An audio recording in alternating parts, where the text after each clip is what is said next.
Good morning students, welcome to this virtual class.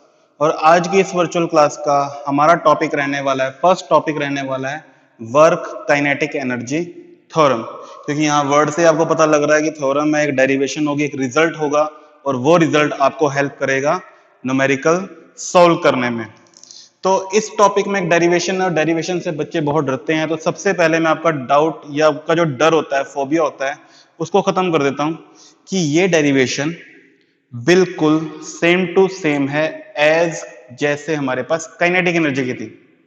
ठीक है, method diagram सब कुछ सेम रहने वाला है। सिर्फ और सिर्फ एक चेंज है, वो एक कंडीशन का चेंज है। वो चेंज आपको धीरे धीरे पता लगता रहेगा इसके अंदर क्या है। तो उस चेंज की वजह से ही आपका फाइनल रिजल्ट थोड़ा सा चेंज हो जाएगा, बाकी मेथड वर्डिंग सारी की सारी सेम रहने वाली है। ठीक है, तो चलिए शुरुआत करते हैं। सबसे पहले आपके पास definition work kinetic energy theorem की। तो according to work kinetic energy theorem, the work done by a force applied on an object is equal to the change in kinetic energy of that object. यानी कि जो work done है वो किसके equal होता है? जब हम फोर्स अप्लाई करते हैं तो उस ऑब्जेक्ट की चेंज इन काइनेटिक एनर्जी के इक्वल होता है। इसका मतलब क्या है? इसका मतलब यह है कि एक तरह से आपके पास जो फाइनल रिजल्ट आएगा वो क्या आएगा? वर्क डन, और you can say change in kinetic energy, change in kinetic energy. और इसका मतलब क्या होता है? इसका जैसे काइनेटिक एनर्जी का फॉर्मूला आप सबको पता है क्या है? Kinetic energy is equal to half m v square. V square का मतलब क्या है? वेलोसिटी का स्केयर। तो चेंज इन वेलोसिटी यानी चेंज इन काइनेटिक एनर्जी का मतलब क्या है? Change in velocity. और चेंज इन वेलोसिटी का मतलब क्या है? ओवरऑल आपके पास जो फाइनल रिजल्ट आएगा वो आएगा half m v square minus half m u square. क्योंकि मास में इनिशियल फाइनल नहीं हो सकता, ओवरऑल जो चेंज होगा वो किस में होगा? वेलोसिटी में होगा। और वेलोसिटी में चेंज का आपको पता है क्या होता है? एक इनिशियल वेलोसिटी होगी और एक फाइनल वेलोसिटी होगी, और चेंज रिप्रेजेंट करेगा final velocity minus initial velocity को। मींस आपके पास ये फॉर्मूला ऐसे भी रहेगा। ठीक है, तो यानी कि रिजल्ट हमारे पास ये है। अब ये रिजल्ट कैसे आएगा, किस तरह से आएगा, उसे देख लेते हैं। ठीक है, बस आपको ये क्लियर होना चाहिए कि हमारा फाइनल रिजल्ट क्या रहने वाला है। हमारा फाइनल रिजल्ट रहने वाला है W is equal to half m v square minus u square, और you can say half m v square minus half m u square. तो हमें इस डेरिवेशन को, इस रिजल्ट को प्रूव करना है। कैसे होगा, ध्यान से देखते हैं। सबसे पहले आपको पता है डेरिवेशन के अंदर हमें क्या करना होता है? कंडीशन लेट करनी होती है। कंडीशन को हमें लेट करना पड़ता है, और वो कंडीशन, क्योंकि मैंने आपको कह दिया काइनेटिक एनर्जी के अकॉर्डिंग होता है, यहां पर भी काइनेटिक एनर्जी वाली कंडीशन ही है। जो वो एग्जांपल था हमारे पास, हमने उसे ही फॉलो करना है। कैसे होगा, ध्यान से देखो। हम सबसे पहले ग्राउंड, वहां पर भी हमने ग्राउंड बनाया था, आप देख सकते हैं, या आपने अगर नोट्स बनाया तो नोट्स में देख सकते हो। तो क्या होगा, यहां पर हमारे पास एक ऑब्जेक्ट होगा, object of mass small m. ठीक है, an object of mass small m, m represent mass of the object. Okay, इसके बाद क्या था?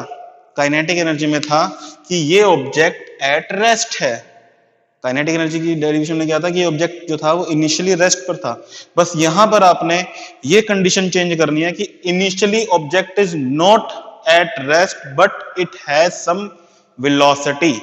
Means initially object is not at rest, it is in motion. बस ये कंडीशन चेंज होगी, बाकी सारा का सारा पार्ट आपके पास सेम रहने वाला है। ठीक है, कंसीडर, देखो मैंने यहाँ पे लिखा भी है कंस्ट्रक्शन, ये जो पार्ट है हमारे पास वर्डिंग वाला पार्ट, ये शायद मैंने लास्ट वीडियो में लिखा नहीं था, सिर्फ समझाया था, बोला था आपको वर्बली, लेकिन यहाँ पे मैंने लिख भी दिया है। Consider N object of mass small am moving with initial velocity u, यानी कि ये इस ऑब्जेक्ट की एक वेलोसिटी है, इनिशियल वेलोसिटी इसके पास है। इनिशियल वेलोसिटी आपके पास क्या है? u।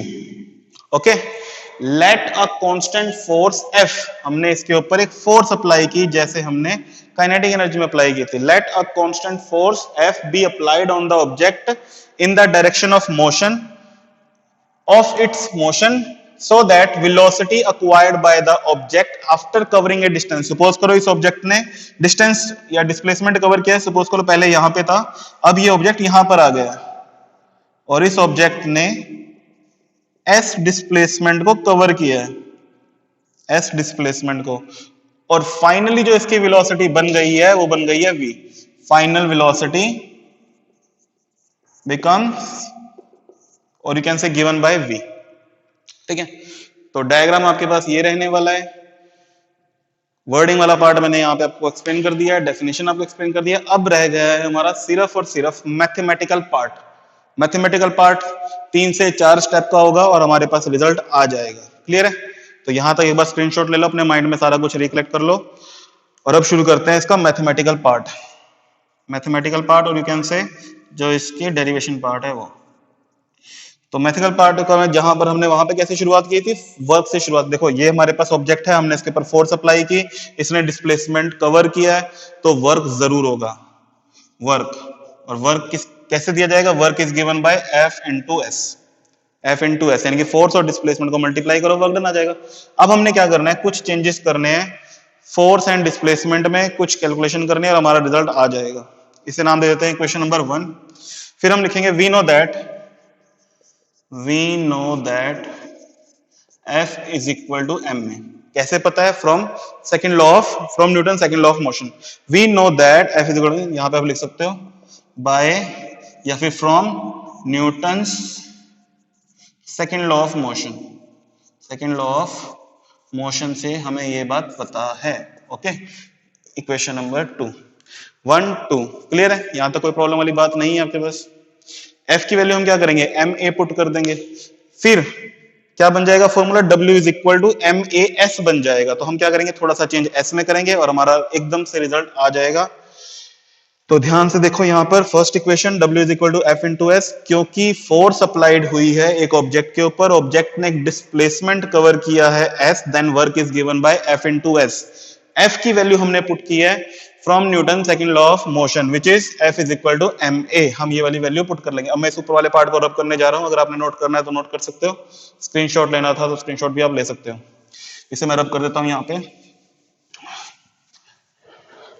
अब हम क्या करेंगे, from equations of motion, from equations of motion, equation of motion से हमें S की वैल्यू पता है, v square minus u square is equal to 2as। तो यहां से S की वैल्यू आपके पास आ जाएगी v square minus u square by 2a, equation number 3।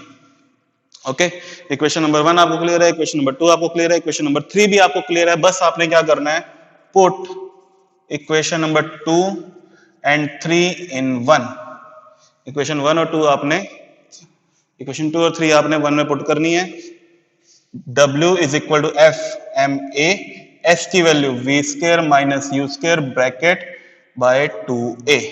Okay, अब सिर्फ एक स्टेप, a से a cancel, W comes out to be half m v square minus u square, और you can say half m v square minus half m u square, और you can say change in kinetic energy.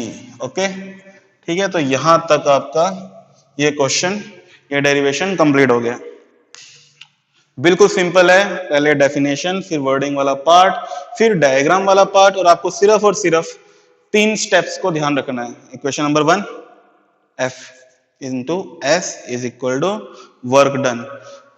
F की value from Newton second law of motion m a, S की value from equation of motion v square minus u square into 2as। Okay, और उसके बाद आपने सिर्फ और सिर्फ values को पुट करना है। ओके, तो फर्स्ट पार्ट हमारा इस वीडियो लेक्चर का, इस वर्चुअल क्लास का कंप्लीट हो गया। आई होप कि आपको समझ में आया होगा। अब हम चलते हैं इसके सेकंड पार्ट पे। सेकंड पार्ट में मैं सोच रहा था कि आपको 1 या 2 न्यूमेरिकल करा दिए जाएं। ओके, तो हम क्या करेंगे, 1 या 2 न्यूमेरिकल करेंगे। ओके, मैं फिर समझा दूं, अगर किसी बच्चे को कहीं पे दिक्कत आती है तो वीडियो को रिवाइंड करके देखिए, और जैसे ही मैं साइड में हो जाता हूं तो आप उस वीडियो का कंप्लीट स्क्रीनशॉट लेके भी नोट कर सकते हो। अदरवाइज ये सारी की सारी बातें आपके पास बुक में भी ऑलरेडी अवेलेबल हैं। ओके, तो बिल्कुल भी घबराने की जरूरत नहीं होती कि भाई मैंने रब कर दिया। रब करना इसलिए जरूरी है क्योंकि मुझे नेक्स्ट पार्ट लिखना है, ठीक है ना, इसीलिए। तो फर्स्ट क्वेश्चन मैं यहां पे ले लेता हूं, न्यूमेरिकल यहां पे ले लेता हूं। Calculate the work to be done on a nano car. हमारे पास एक नैनो कार दी हुई है, ठीक है, उसके ऊपर हमने वर्क डन फाइंड आउट करना है, so as to increase its velocity from 80 kilometre per hour to 36 kilometre per hour. Okay, ध्यान से समझने की कोशिश कीजिए। न्यूमेरिकल आज के अकॉर्डिंग न्यूमेरिकल नंबर 1, वैसे मैं आपको एक ही करवाने की सोच रहा हूँ, चलो एक से दो भी करवा देंगे। ये हमारे पास एक कार है, सपोज करो कोई भी रैंडम कार हमारे पास, नाम के लिए नैनो दे दिया, वो एक अलग बात है। तो एक ही नैनो कार है, इसका मास है 650 kg। हमें वर्क डन फाइंड आउट करना है so as to increase its velocity from 18 kilometre per hour to 36 kilometre per hour. Okay, तो ठीक है, गिवन में आपको मास गिवन है, आपको इनिशियल वेलोसिटी u गिवन है, आपको फाइनल वेलोसिटी v गिवन है, और आपसे वर्क डन पूछ लिया, तो बिल्कुल सीधा आपका फॉर्मूला यूज होगा, half mv square minus half mu square. तो आप इसको अगर अच्छे से यूज करना चाहते हैं तो इसे ऐसे कर सकते हैं, half m v square minus u square. Okay, सीधा ये इस फॉर्मूले में वैल्यूज पुट करनी है, आपका आंसर आ जाएगा। लेकिन आपको हमेशा बताया गया है कि कैलकुलेशन करने से पहले एक बार ये जरूर चेक कर लें कि आपके पैरामीटर सारे सेम टू सेम या सेम एसआई यूनिट में है या नहीं है। तो मास मेरे पास गिवन है एसआई में, और ये वेलोसिटी मेरे पास गिवन है कॉमन सिस्टम में, मीन जो नॉर्मली लैंग्वेज में हम यूज करते हैं, एसआई में नहीं है। तो हमें क्या करना होगा, इसे एसआई में चेंज करना होगा। एसआई में कैसे चेंज करते हैं, बाय मल्टीप्लाइंग 5/18। तो यहाँ पर आपके पास इनिशियल वेलोसिटी u की वैल्यू आ गई है 5 मीटर पर सेकेंड, और similarly 36 kilometre per hour 5/18 to 10 metre per second. आपके पास v की वैल्यू आ गई है 10 मीटर पर सेकेंड। बस आपने अब यहाँ पर ये वैल्यू पुट कर सकते हो। तो हाफ m की वैल्यू 650, v स्क्वायर, v की वैल्यू 10 है, स्क्वायर यानी कि 10 का स्क्वायर 100 आ जाएगा, और u 5 का स्क्वायर 25 आ जाएगा, 25 आ जाएगा। चलो फिर भी एक बार स्टेप कर लेते हैं। 1/2 650 इंटू 100 माइनस 25, 100 माइनस 25 मीन्स 75। बस आपको इसे सॉल्व करना है, आपका आंसर आ जाएगा। इसे सॉल्व कर लेते हैं, 325 यानी कि 325 इंटू 75। इसे जब आप सॉल्व करोगे आपका आंसर एक लंबा चौड़ा आंसर आएगा 24,375 जूल। ठीक है, आप इसे मल्टीप्लाई करोगे तो आपका आंसर यही आ जाएगा। आप इसे चेक कर सकते हो, मैंने बुक में से आंसर सीधा कॉपी कर लिया है। ओके, ठीक है, तो ये फर्स्ट न्यूमेरिकल आपके पास है, और आई थिंक ये न्यूमेरिकल आपके पास सफिशिएंट है, क्योंकि हमें अपना next topic kinetic potential energy भी स्टार्ट करना है। अगर मैं एक न्यूमेरिकल और यहाँ पर आपको कराता हूँ तो वो टॉपिक थोड़ा सा कम टाइम मिलेगा उसे। ठीक है, तो आज के लिए इतना ही, न्यूमेरिकल बहुत है। न्यूमेरिकल सारे एक जैसे होते हैं, मैं आपको फिर यहाँ पर क्लियर कर दूं, आप कंफ्यूज मत हुआ करो। सिर्फ और सिर्फ गिवन पार्ट, फॉर्मूला और कैलकुलेशन है। कैलकुलेशन से पहले आपको चेक करना है कि सभी सारे इक्वल एक पैरामीटर में है या नहीं है। उसके बाद सिर्फ और सिर्फ कैलकुलेशन है, बेसिक कैलकुलेशन है, बेसिक कैलकुलेशन, और आपका आंसर हमेशा हमेशा सही आएगा। ओके, तो आज के लिए एक ही न्यूमेरिकल बहुत है, अगर टाइम रहा तो एक और करवा दूंगा आपको। नेक्स्ट जो हमारा मेन टॉपिक है काइनेटिक एनर्जी तक आपके पास इतना ही है। अब जो नेक्स्ट टॉपिक हमारे पास है दैट इज पोटेंशियल एनर्जी, हम उसे स्टार्ट कर लेते हैं। Okay, potential energy.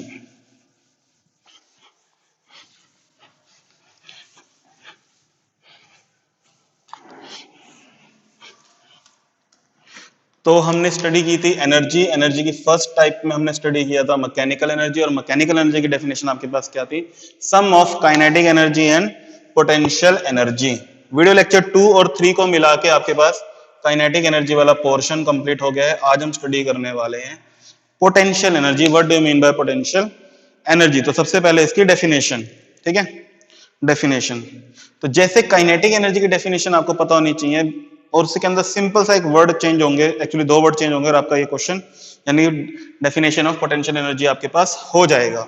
तो काइनेटिक एनर्जी की डेफिनेशन क्या आती है, energy possessed by a body. ऐसे आपकी वर्डिंग स्टार्ट होती है, तो यहां पर भी ऐसे ही वर्डिंग स्टार्ट होगी, एनर्जी पोजेस्ड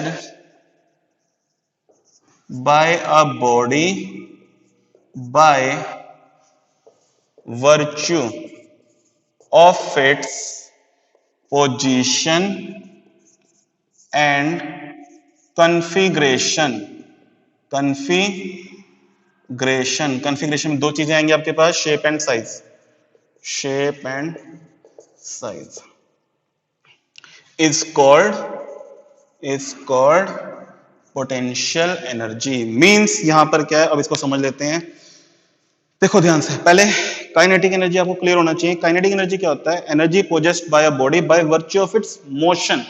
मोशन का मतलब क्या है कि अगर एक ऑब्जेक्ट मोशन में है, ठीक है ना, रेस्ट पर नहीं है, मोशन में है, उसके पास कुछ वेलोसिटी है, तो उस एनर्जी को कहा जाता है, उस एनर्जी जो ऑब्जेक्ट को पोजेस कर रहा है उसे कहा जाता है काइनेटिक एनर्जी। लेकिन अगर आपके पास energy possessed by a body by virtue of its position हो, पोजीशन का मतलब क्या है?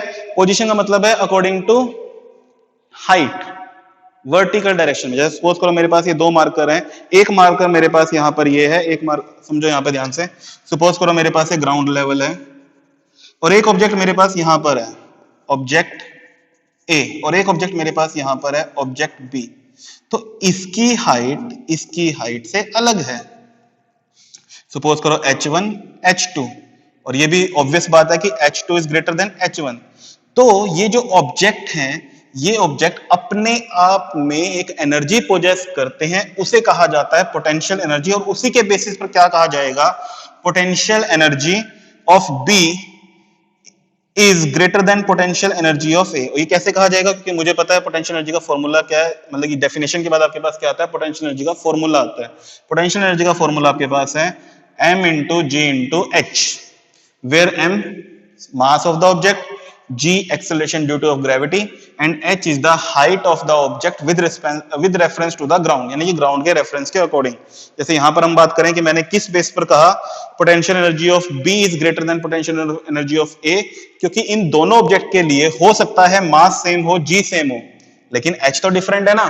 h for b is greater then h of a।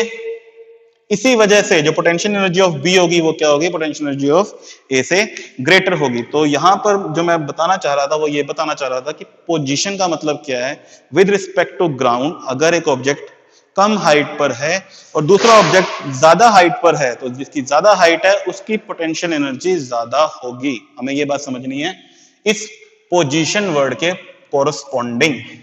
Okay, clear है? ये बात आपको क्लियर होनी चाहिए। जहां पर भी दिक्कत आती है वीडियो लेक्चर को आप क्या कर सकते हो? रिवाइंड करके भी सुन सकते हो, 10-15 सेकंड 20 सेकंड पहले भी। ओके, अब बारी आती है configuration.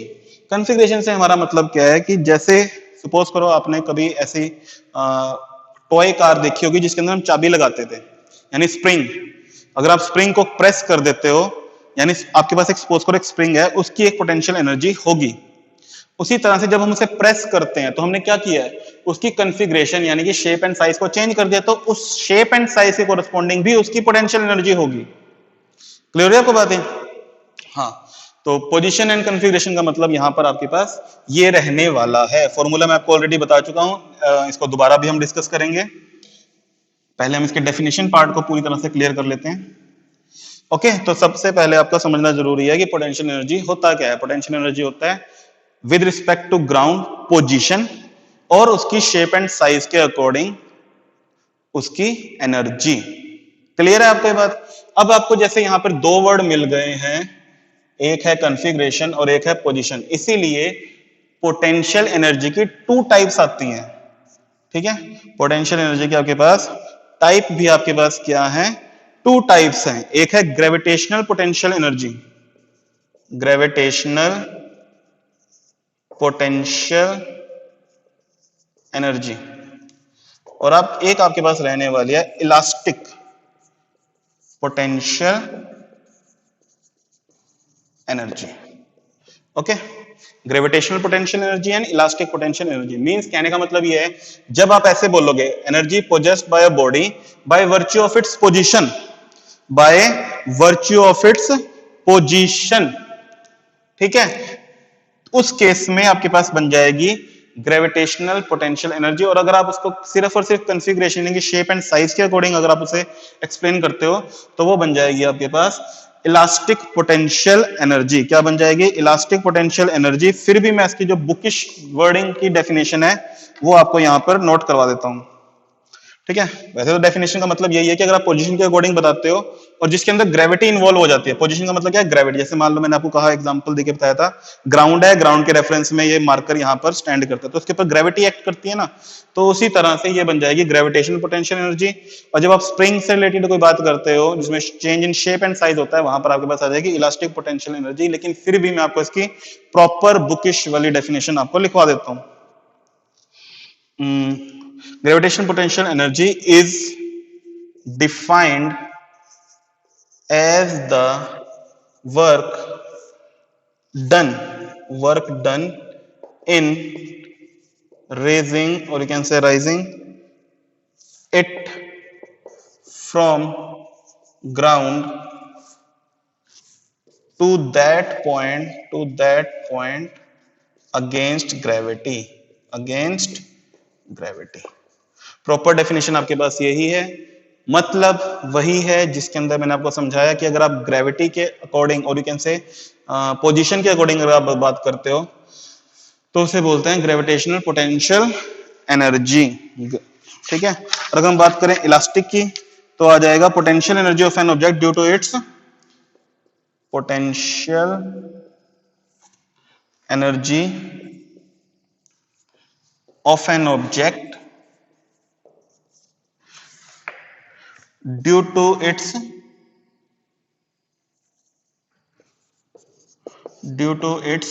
configuration, or you can say shape and size is called elastic potential energy, ठीक है। तो इस तरह से आपने इसे प्रिपेयर करना है, इसके स्क्रीनशॉट आप ले सकते हो।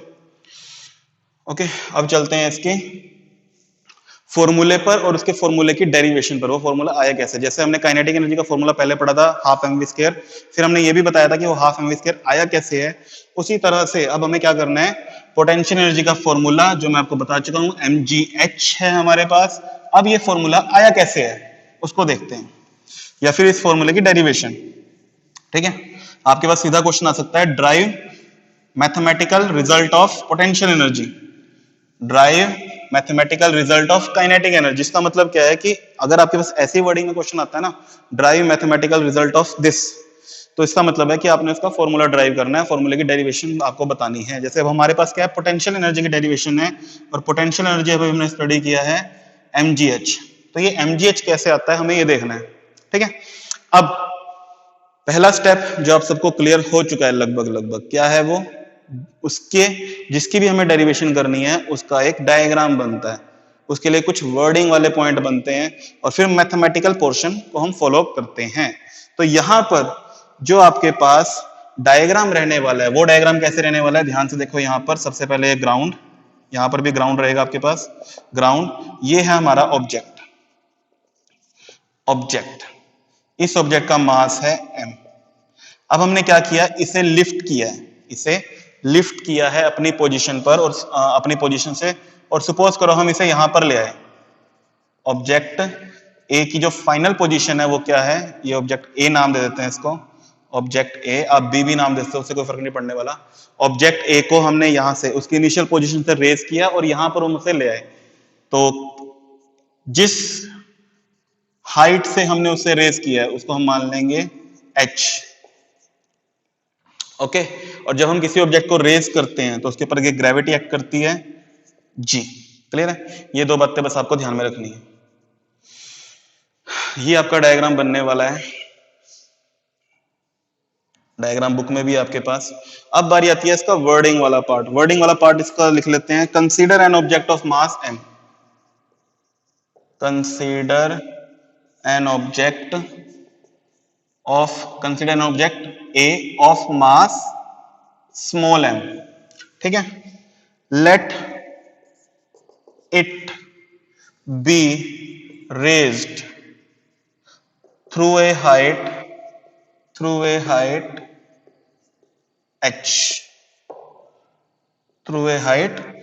h from the ground.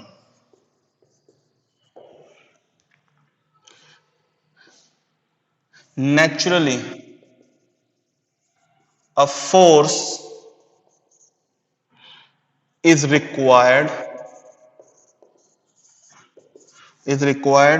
to raise the object.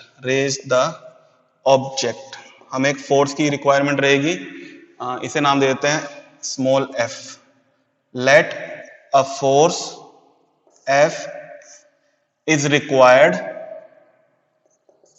to raise the object, ठीक है, and the minimum amount of force required against the gravity is equal to the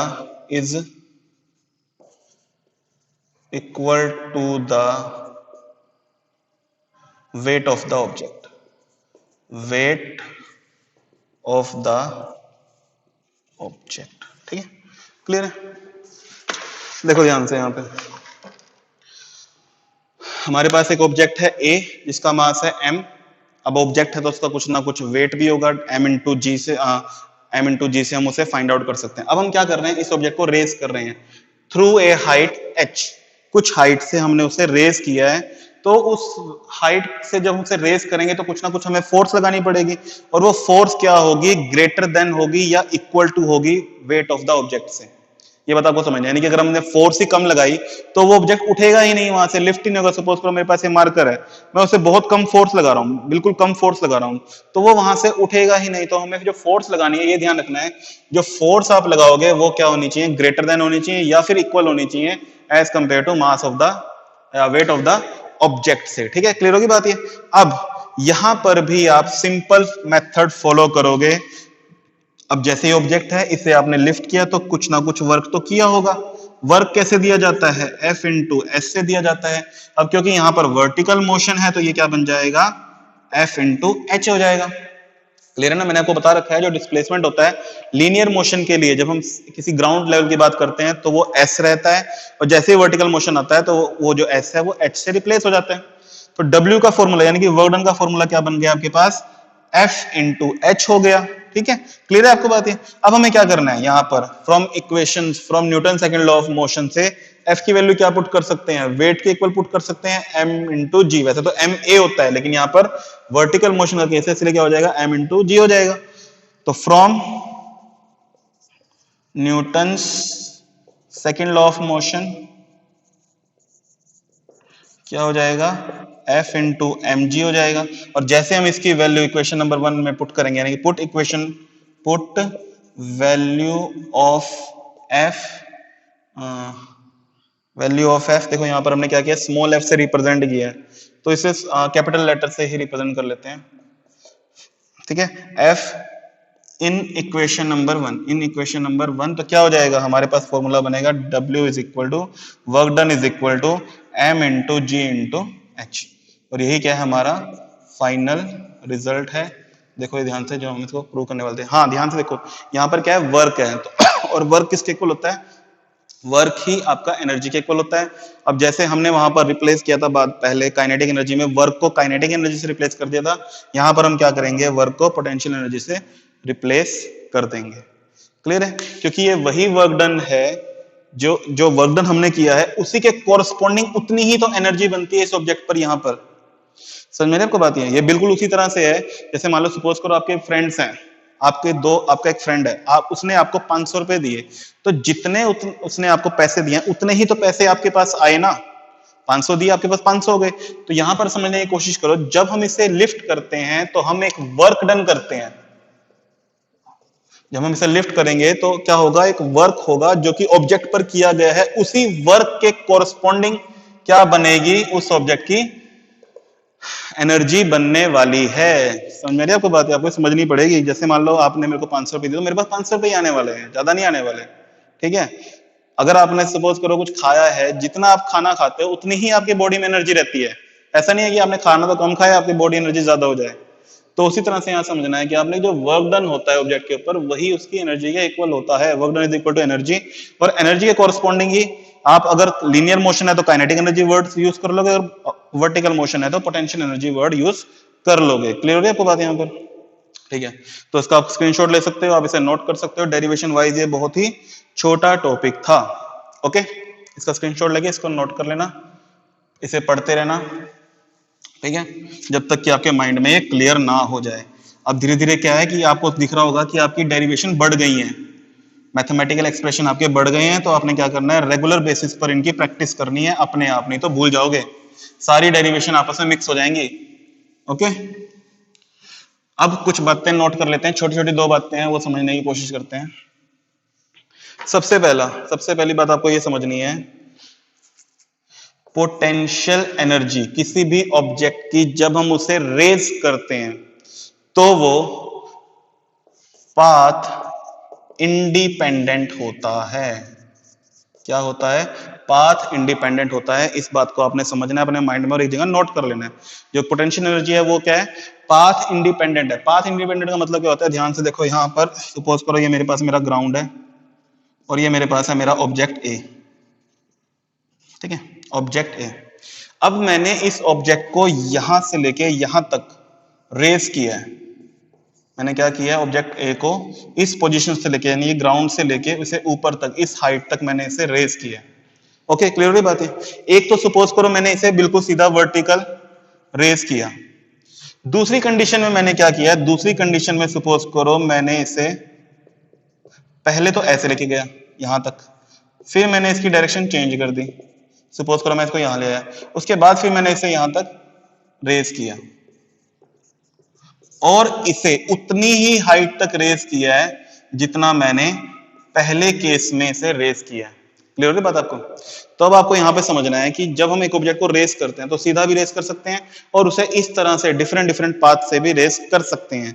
तो अब हमें यह समझना है कि जो पोटेंशियल एनर्जी होती है दोनों केसेस के अंदर क्या सेम होती है या डिफरेंट होती है, हमें यह समझना है। तो हमें यह याद रखना है जो पोटेंशियल एनर्जी होगी वो सेम रहेगी अगर उनके इनिशियल और फाइनल पॉइंट, और यू कैन से जो हाइट है, हाइट वो अगर आपके पास इक्वल है तो। क्यों? क्योंकि पोटेंशियल एनर्जी जो है वो पाथ इंडिपेंडेंट है। पाथ इंडिपेंडेंट का मतलब होता है कि वो पाथ पे डिपेंड नहीं करती कि एक ऑब्जेक्ट को आपने कैसे रेस किया है, वो सिर्फ इस बात पे रेस करती है कि उसके रेस करने पर जो हाइट है वो कितनी बनी। क्यों? क्योंकि आपको पता है पोटेंशियल एनर्जी का फॉर्मूला क्या होता है?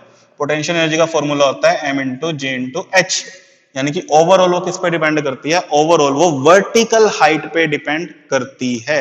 आप ये नहीं कहोगे कि हाँ यहां से लेके यहां तक हाइट कुछ हो रहा है, ये वाली हाइट कुछ हो रहा है और ये वाली हाइट कुछ हो रहा है, ऐसा नहीं बोलोगे। सिर्फ और सिर्फ इनिशियल पॉइंट, फाइनल पॉइंट और हाइट का आपके पास होना चाहिए, ठीक है। अगर हाइट सेम है तो पोटेंशियल एनर्जी सेम रहेगी दोनों केसेस के लिए, या फिर आप जितने मर्जी रैंडम केस यहां पर आप बना लो। क्लियर है?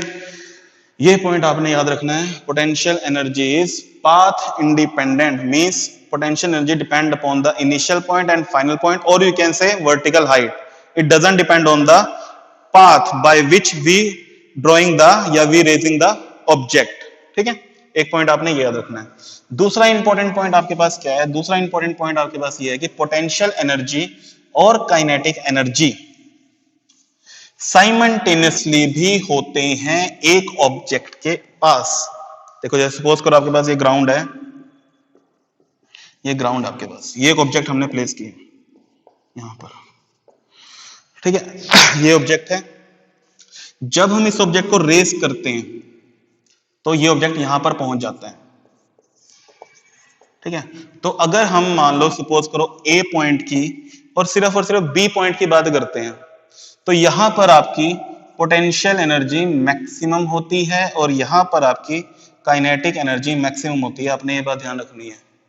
अगर हम इनको फिक्स पॉइंट की बात करें, at point A at point B, तो at ground level kinetic energy is maximum and at maximum height potential energy is maximum. लेकिन जब हम इस ऑब्जेक्ट को ऊपर की तरफ रेस करते हैं, वर्टिकली अपवर्ड रेस करते हैं, तो क्या होता है समझो ध्यान से, kinetic energy start decreasing and potential energy start increasing. आपको यह बात याद रखनी है। जब भी हम एक ऑब्जेक्ट को रेस करते हैं, मान लो ये मार्कर है मेरे पास, एक ग्राउंड लेवल, मेरा हाथ मेरा ग्राउंड लेवल है, अगर मैं इसको रेस कर रहा हूं तो मैं इस ऑब्जेक्ट की पोटेंशियल एनर्जी को इंक्रीज कर रहा हूं, काइनेटिक एनर्जी को डिक्रीज कर रहा हूं, अगर मैं कर रहा हूं रेस।